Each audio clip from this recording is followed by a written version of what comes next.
ikut saya dulu sampai sini, ya, musik metal, ya, tapi bisa menjadi hamba Tuhan, bisa menjadi pendeta, bahkan bisa menjadi dosen. Ya, itu sungguh kalau bukan karena Tuhan itu tidak mungkin, ya, tidak mungkin bisa terjadi. Tapi itu semua karena karya Tuhan. Kalau Tuhan benar-benar mau beracara, mau mengubah seseorang, itu tidak tanggung-tanggung, saudara. Saya yang dari lumpur dosa Tuhan angkat dan Tuhan muliakan, ya, bisa dipakai Tuhan untuk memberkati. Bahkan bisa mengajar banyak orang, ya, bisa mengajar pendeta-pendeta. Saudara, saya ini siapa sebenarnya? Tapi itu karena Tuhan. Saya pikir itu semua karena Tuhan. Saya sama-sama dengan Pak dosen juga, Pak Hence, ya, Dr. Hence, ya, satu perjuangan sebenarnya. Ya, sangat, saya sama-sama belajar bersama. Akhirnya kami saling support satu dengan yang lain. Dalam pelayanannya biasa dia mengajak saya, demikian pun sebaliknya. Ini adalah sahabat saya, Pak James juga adalah sahabat saya, teman ngopi saya kalau di Makassar, ya. Kalau dalam suka, dalam susah juga dia yang siap untuk menolong. Haleluya. Makanya dia ditempatkan di bidang diakonia. Ya, tapi kayaknya Pak Hence cuma bilang katanya didoakan saja. Haleluya, tidak, saudara. Ya, nanti pasti akan dibantu. Amin. Haleluya. Oke, sebenarnya saya tidak sudah selesai ini. Tidak perlu lagi saya, karena sangat kesaksian Pak James itu sangat memberkati kita. Tapi karena ini tema Natal, saudara, ya, ini berkaitan dengan Natal, maka tidak lengkap kalau kita mencoba untuk belajar, ya, belajar tentang Natal, arti daripada Natal. Ya, kita belajar, ya, karena saya seorang dosen juga, mungkin saya ini bukan seorang pengkhotbah yang baik, tapi saya adalah seorang pengajar, ya. Jadi saya tentunya, ya, tidak sama dengan orang pendeta-pendeta yang jam terbangnya tinggi. Tapi baiklah, saudara, mari kita langsung saja membuka Alkitab kita. Ayat yang sangat menjadi kalau di yang trending pada waktu Natal, yaitu Yohanes 3 ayat 16. Kita baca, atau bisa PowerPoint, bisa bantu saya tampilkan ayat dalam Yohanes 3 ayat 16.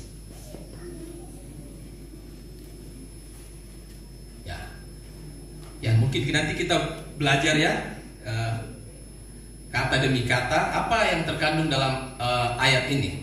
Kita baca sama-sama. 1, 2, 3. Karena begitu besar kasih Allah akan dunia ini, sehingga Ia telah mengaruniakan anaknya yang tunggal, supaya setiap orang yang percaya kepadanya tidak binasa, melainkan beroleh hidup yang kekal. Haleluya. Bisa dipertahankan, ya, saudara, ya. Kita belajar sama-sama, saudara. Natal berbicara tentang kasih. Amin. Natal berbicara tentang pemberian, ya. Karena begitu besar kasih Allah akan dunia ini, sehingga Ia telah mengaruniakan anaknya yang tunggal. Karena begitu besar kasih Allah akan dunia ini, Allah sangat mengasihi dunia ini, saudara. Amin. Ya, sebenarnya dunia ini sudah sudah membuat Tuhan atau Bapa di surga itu kecewa. Ya, kelakuan orang-orang di dunia ini sudah sangat menyakitkan hati Tuhan. Kita lihat perjalanan kisah dari bangsa Israel, ya. Bagaimana Tuhan sudah menyertai, sudah memberikan tanah Kanaan, tanah yang berlimpah susu dan madu. Tapi apa yang diperbuat oleh orang-orang Israel? Justru dia berubah setia, saudara. Dia meninggalkan Tuhan. Dia menyembah Allah-Allah lain. Dia melakukan kejahatan demi kejahatan. Sehingga itu sangat menyakitkan hati Tuhan. Tapi firman Tuhan berkata, karena begitu besar kasih Allah. Begitu besar kasih Allah. Allah mengasihi dunia ini, saudara. Allah mengasihi saudara. Allah mengasihi saya. Sehingga Ia mau memberikan anaknya yang tunggal. Natal berbicara tentang kasih. Natal berbicara tentang pengorbanan. Natal berbicara tentang memberi. Itulah kasih, saudara. Kalau kita sedikit mau belajar apa arti kasih, kasih dalam ayat firman Tuhan ini berbicara tentang yang dari terjemahan tentang apa? Dari bahasa Yunani yaitu agapao atau agape. Ya. Kasih itu digambarkan sesuatu pemberian. Kasih itu berbicara tentang berkat kepada manusia, sekalipun manusia itu berdosa, saudara. Sekalipun manusia itu mengecewakan Tuhan. Itulah kasih Tuhan. Kasih Bapa akan dunia ini, saudara. Agape itu berbicara tentang kasih yang tidak dipengaruhi oleh situasi, tidak dipengaruhi oleh kondisi apapun. Kalau manusia bagaimana, saudara? Ya, kalau kita kasih manusia itu atau kasih yang bukan agape itu, kalau kita diberi, ya kita pasti kalau Pak James memberikan sesuatu kepada saya, Pak James itu baik sekali, haleluya, puji Tuhan. Ya, itu biasa, saudara. Tapi coba kalau Pak James, saya mungkin curangi dia, saya sakiti dia, apakah Pak James masih mau mengasihi saya? Ya. Oleh karena itu, saudara, dalam kasih itu ada pengampunan. Agape itu berbicara tentang pengampunan, saudara. Kalau Tuhan kita tidak memiliki kasih, tidak mungkin Dia mau mengutus anaknya yang tunggal, saudara. Tapi kasih itu berbicara tentang pemberian tulus, ikhlas, yang tidak dipengaruhi oleh embel-embel. Karena kau mengasihi saya, karena kau berbuat baik sama saya, baru saya mau mengasihi kau. Tidak, saudara. Itu bukan agape. Agape itu kasih yang rela memberi, kasih tanpa syarat. Amin. Makanya dalam kasih itu, dari pengertian tentang agape itu mengandung pengertian tentang memberi. Memberi tanpa syarat. Dan biar pada malam hari ini, saudara, kita harus memiliki kasih Allah. Kasih agape itu. Tapi Pak Pendeta, tidak mungkin saya mengasihi.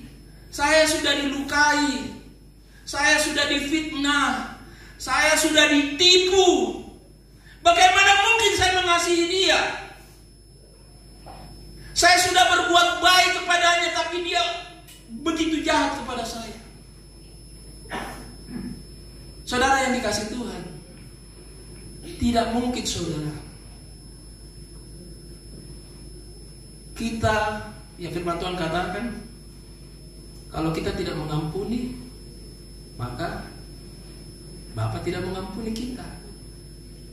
Ya, bagaimana saudara mau masuk surga, saudara mau menerima berkat kehidupan kekal, kalau saudara tidak mau mengampuni?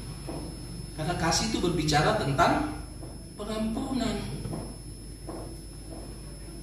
Sebenarnya kita ini sebenarnya sudah binasa, saudara. Saya ini, Pak Hece, Pak James ini sebenarnya orang-orang yang sudah binasa. Latar belakang kami ini bukan orang-orang baik-baik, saudara.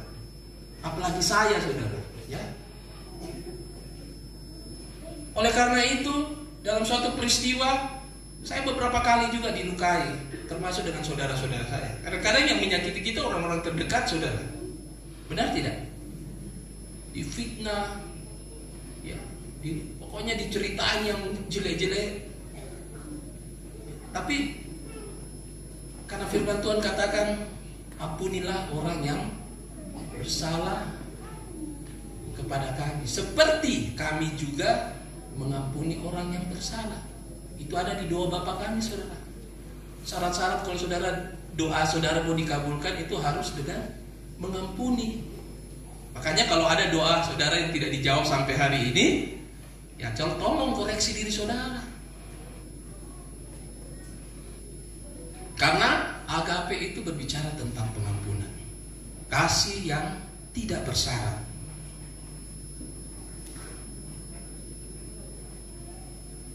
Saudara yang dikasih Tuhan, tema Natal nasional kita itu adalah berbicara tentang, kita mau kaitkan sedikit ya, di 1 Petrus 1 ayat 22. Apa tema Natal kita? Ada yang tahu? Tema nasional kita,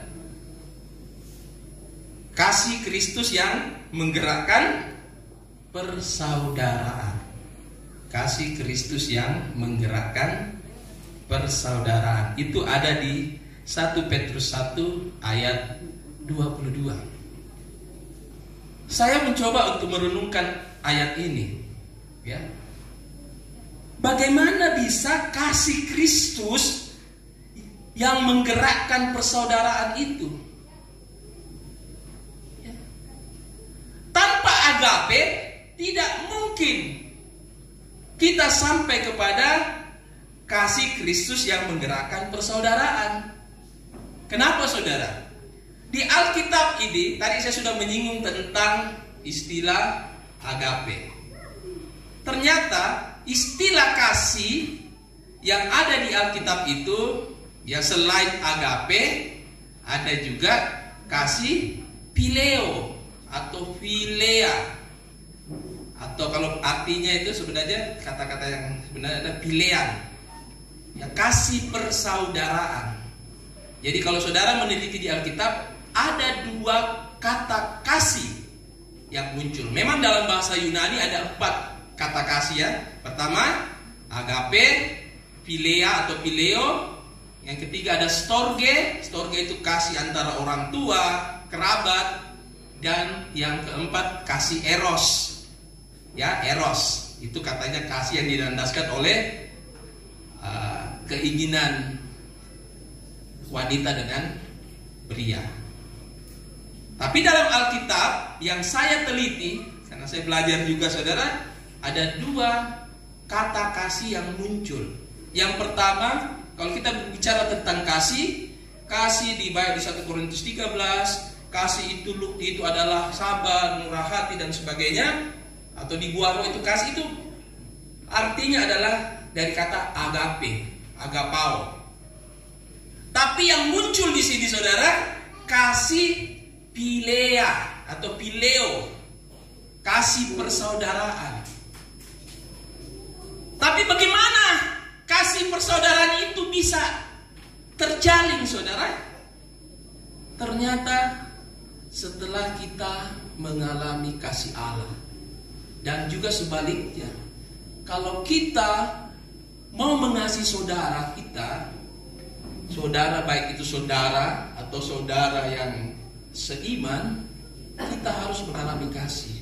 Dan orang yang memiliki kasih Allah sebaliknya harus menyatakan kasih kepada saudaranya, kepada sesamanya. Maka prinsip kasih itu seperti salib, secara vertikal dan secara horizontal.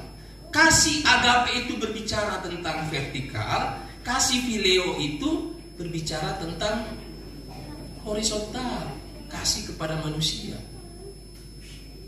Makanya saudara, bagaimana kita harus persaudaraan. Tanpa kasih Allah dalam hidup kita, tidak mungkin kita akan menggerakkan. Tanpa kita mengalami pemulihan, karena Natal juga berbicara tentang pemulihan, penebusan. Natal berbicara tentang pengorbanan Yesus. Ya, hambanya Pak Hence juga, saya belajar juga dari beliau. Dia katakan bahwa Natal itu bukan cuma berbicara tentang kelahiran, tapi berbicara tentang kematian. Makanya Alkitab berbicara karena begitu besar kasih Allah akan dunia, sehingga Ia telah mengaruniakan anaknya yang tunggal, supaya barang siapa yang percaya tidak binasa. Makanya kasih itu tidak berhenti kepada Allah mengasihi dunia. Orang yang menerima keselamatan, yaitu orang yang apa saudara? Supaya tidak binasa, melainkan hidup yang kekal. Apa saudara? Percaya. Percaya dalam Alkitab ini berbicara tentang kata pisteo. Pisteo. Kemudian menjadi pistis, iman. Kalau di buah roh itu, buah yang ketujuh, kesetiaan, itu artinya juga adalah pistis. Sama dengan kata iman, kesetiaan. Ya, jadi iman itu bukan berbicara, percaya itu bukan cuma percaya kepada Tuhan, menerima keselamatan, setelah itu kita bisa berbuat semua mau kita. Tidak saudara. Dalam arti kata pisteo, itu berkata juga tentang ketaatan kita, kesetiaan kita kepada Tuhan. Makanya orang yang menerima keselamatan dari Tuhan harus menjalankan keselamatan itu. Tidak berhenti menerima keselamatan saja. Ya, kita jangan mau seenaknya, kita pikir sudah masuk surga kalau kita sudah menerima keselamatan daripada Tuhan. Tidak saudara, itu belum berhenti. Saudara harus mengejarkan keselamatan itu. Kejakan keselamatanmu dengan takut dan gentar, kata firman Tuhan. Makanya dalam 1 Petrus 1 ayat 22 di sini mengandung pengertian. Kalau kita tidak punya banyak waktu untuk meneliti ya satu perikop itu, tapi di situ mengandung perintah bagaimana kita harus mengasihi sesama kita. Bagaimana kasih itu menggerakkan persatuan, menggerakkan persaudaraan.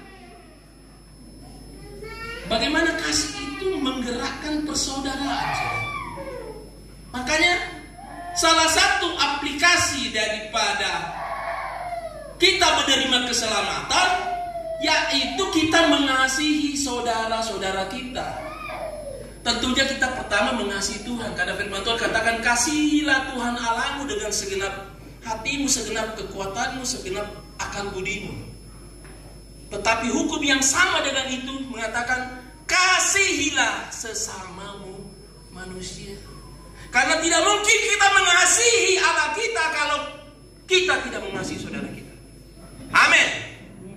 Tidak mungkin saudara, itu bohong. Tidak mungkin kita mengasihi Allah kita kalau kita membenci saudara kita. Itu tidak mungkin. Nonsense. Oleh karena itu saudara, malam hari ini saya tidak memperpanjang lagi firman Tuhan. Mari kita sungguh sadar ya bahwa Allah datang ke dunia ini untuk mengasihi kita orang yang berdosa. Supaya setelah kita menerima keselamatan dari Tuhan, kita menyatakan kasih Allah itu kepada sesama kita. Amin. Saudara mau mengasihi sesama saudara? Amin. Saudara mau mengasihi adik, kakak, orang tua, mertua saudara? Ya kalau mertua saya jangan deh. Soalnya dia begini terus mulutnya.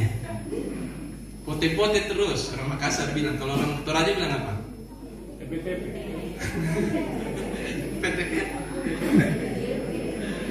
TP.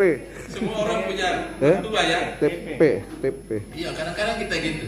Ya bahkan orang yang terdekat kita orang mertua, orang tua kita benci, kan tidak mungkin ya. Ada orang seperti itu ya. Maunya cuman kalau di sama orang itu kan, haleluya, salam. Padahal sama mertuanya, sama orang tuanya, dede, sikit nah. Bagaimana mungkin kita bisa mengasihi Allah kalau kita tidak mengasihi orang-orang yang terdekat kita, saudara ya?